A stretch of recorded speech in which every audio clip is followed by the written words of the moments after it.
finally let go, everything falls into place. You're trying so hard, it hurts.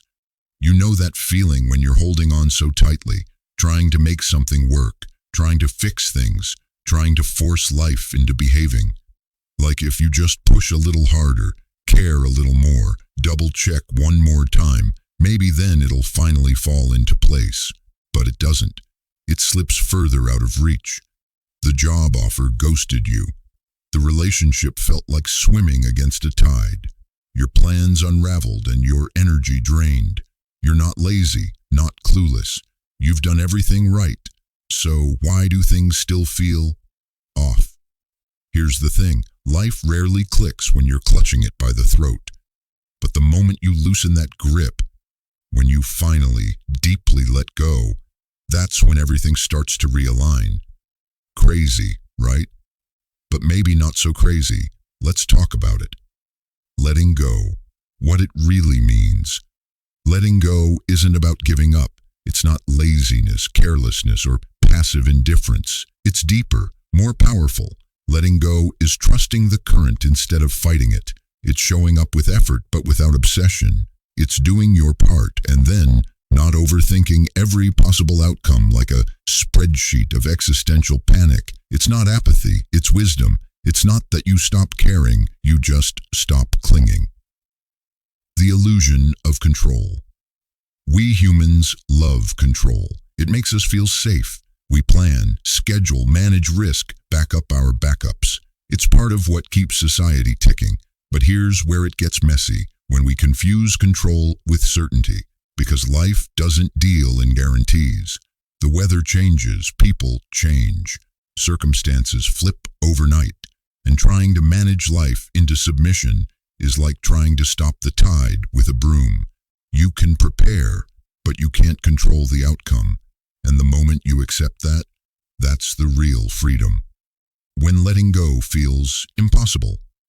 Of course, letting go sounds nice in theory, but when your relationship's on the rocks, or your finances are shaky, or your health is hanging by a thread, it's hard. We want solutions. We crave closure. We want to do something. Waiting, surrendering. That feels like powerlessness. But here's what no one tells you. Letting go takes more strength than holding on. It asks you to trust something you can't see yet. It's terrifying and liberating. The turning point. Surrender as strength. Surrender has a weird reputation. People think it's weakness, defeat. But real surrender isn't collapse. It's conscious, intentional, empowered. It's saying, I've done my part. Now I'm letting go of what I can't force. Surrender is clarity. It's the pause before your next strong step. It's where your nervous system exhales. When you hit that moment, the one where your mind quiets, your breath softens, and you stop needing to chase, that's not giving up. That's waking up. How life aligns without force. You've seen it before. You stop obsessing over a text and the person finally responds. You stop desperately job hunting and the perfect gig pops up out of nowhere. You let go of needing to be liked and suddenly you're magnetic. It's not magic, it's alignment. When you stop resisting life, you stop sending out static. You start broadcasting something calmer, clearer, and life starts to respond to that. It's like tuning a guitar. You don't play harder to fix the sound. You adjust, then everything flows. Real life story, when I let go and things just clicked. I remember clinging to a project that meant everything to me. I overplanned, micromanaged, and burnt myself out trying to make it perfect. It was going nowhere. Then one day, I just stopped. I went for a long walk, ate some ice cream, slept in, and said to myself, maybe it's not supposed to happen right now. And within a week, the emails I'd been chasing came through. The pieces fell into place, not because I forced it, but because I let go of needing it so badly. That's when I got it. Letting go isn't the end of effort. It's the beginning of trust. And yes, I still eat ice cream when I feel stuck. What falls into place actually feels like it's subtle at first. You stop rushing. You stop checking your phone 43 times. You breathe deeper. You stop needing to prove anything. And then, one day, you notice you're laughing more, you're sleeping better, your relationships feel lighter. Life is no longer a checklist, it's an experience. Letting go doesn't fix everything overnight, but it frees you to receive what was trying to reach you all along. It's not about giving up control, it's about giving up the illusion of control. And that's when everything finally starts to fall into place. Micro moments of trust. Daily practice. You don't have to move mountains, you just have to notice the pebbles. Letting go isn't a grand gesture, it's built in tiny choices. Choosing not to check your email one more time.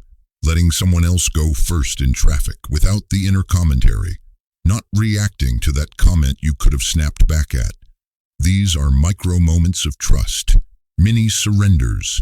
And over time, they rewire your nervous system. They whisper, "You're safe even when you're not in control." And slowly, your inner grip loosens.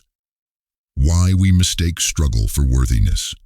We've been conditioned to equate struggle with virtue, that unless we're pushing, striving, or sacrificing, we don't deserve the reward. But effort isn't the only currency. Peace is powerful too. You're not more worthy because you suffered more. You're not more lovable because you burned out proving it. Letting go reminds us we don't need to earn peace. We just need to allow it. The art of allowing versus always doing we love doing. Lists, goals, tasks, productivity feels like progress. But there's another art form, allowing. Allowing isn't laziness, it's receptivity. It's opening to what's already happening rather than trying to bulldoze your way through it. It's not passive, it's attentive. You let the moment unfold. You listen before speaking. You respond instead of reacting. And in that quiet pause, you discover wisdom. Flow, the sweet spot between effort and ease. Flow isn't about doing nothing, and it's not about grinding non-stop. It's that sacred in-between, the sweet spot, where your effort meets grace, where timing syncs up, where you're not dragging life behind you or chasing it, just walking with it. Flow is when the right people, ideas, and opportunities start showing up, and you're ready for them. You can't force flow, but you can allow it by letting go. How to tell you're backsliding into control. Even when we've let go, control has a way of sneaking back in, dressed in different clothes. Look for these signs. You're micromanaging people's responses. You can't sleep unless everything is perfect. You feel panicked when things don't go exactly as planned.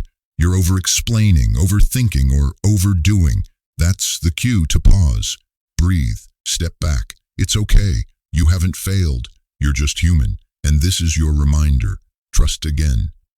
A practice to anchor the mind in surrender. Try this. Sit quietly. Close your eyes. Inhale deeply. Exhale slowly. Now say to yourself, I release what's not mine to carry. I trust what I cannot see. Repeat it. Let it sink in. You're not trying to escape life. You're stepping into it differently, with openness, with courage, with grace. Let this be your anchor when the waters rise. You begin to see that the universe is not against you. You start noticing things, that moment of perfect timing, that stranger who smiled, that job you didn't get, but thank God because something better came. You stop thinking life is out to get you. You realize it's been trying to guide you.